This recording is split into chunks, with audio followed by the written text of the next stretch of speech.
Hello everyone. This presentation, which is the last one in this series, focuses on two other important areas of law, the company law and the labor laws. What does company law deal with?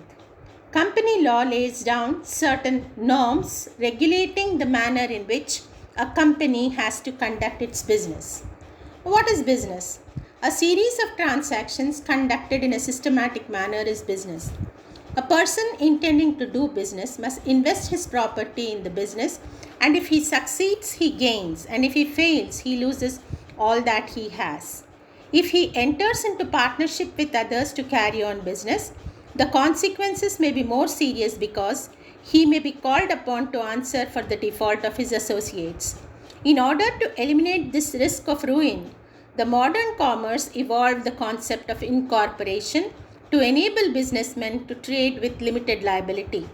Company is an association of a number of persons formed for some common purpose and registered according to the law relating to companies. A company will be a separate legal entity different from its members or shareholders. The members of the company are not responsible for the debts and liabilities of the company, and the company may become insolvent without adversely affecting the members. The loss of capital, which the members supplied to the company for enabling it to carry on its business, would be the only risk run by its members. A company once set up will continue to exist and function until its object is achieved or until it is wound up. When a company is set up and conducts its business, it not only affects the employers and employees, but also the industry, market, consumer, stakeholders in the company, as also the government. The relationship between these different stakeholders has to be regulated and supervised. Company law does this by outlining the manner in which a company should do business and be managed so as to avoid defaults which are likely to disrupt the smooth functioning of a company and to ensure that it upholds transparency and accountability. In India, Companies Act empowers the central government to regulate the formation, financing, functioning and winding up of the company. This act aims at regulating all private investment for common good of the society and for protecting the legitimate interests of genuine investors. The act is intended to democratize and professionalize the company managements and prevent misconduct and malpractices by them. The Companies Act is amended from time to time in response to the changing business environment.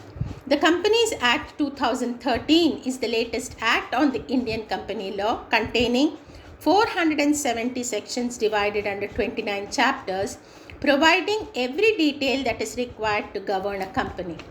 Consequent to the liberalization, privatization and globalization, corporate law has become an important area of legal practice. Company law is an essential component of corporate law and hence included as a compulsory paper in the 3 and 5 year law courses in most of the universities in India. Now coming to labor laws. Industrialization brought with it some socio-economic problems. People controlling the industry want to multiply their wealth, and this tendency, if not checked, will lead to economic disparity, which in turn would result in a struggle between haves and have-nots. In order to avoid confrontation between the management and the workers, which would disrupt the industrial growth, thereby affecting the health of the nation's economy, the concept of industrial jurisprudence developed, which aims at labor welfare. In India, labor welfare has special significance because the Constitution, through directive principles, provides for the promotion of welfare of the people by providing just and humane conditions of work, ensuring participation of workers in the management of industries, providing equal pay for equal work, securing living wages to all workers, and by ensuring conditions of work that would provide a decent standard of living and enjoyment of leisure. Labor legislations are generally based on the principles of social justice and social security. Social justice implies equitable distribution of profits and other benefits between owner and workers, and protection of the workers' health and safety. Social security provides against risks to the members of the society, including workers, in the form of social assistance schemes and social insurance schemes.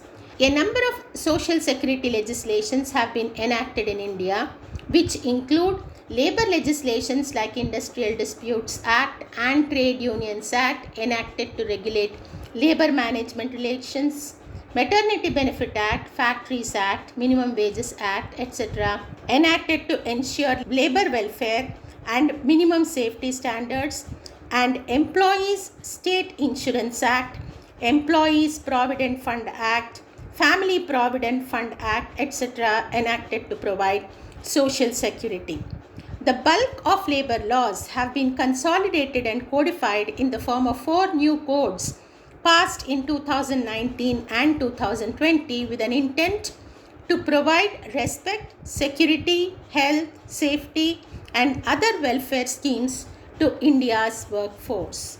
These are the Minimum Wages Code to ensure minimum wages to workers, Occupational Safety, Health and Working Conditions Code to ensure health and safety to workers, Industrial Relations Code to prevent disputes between workers and industrial units, and the Social Security Code to provide access to various social security schemes. However, these codes have not been given effect to so far.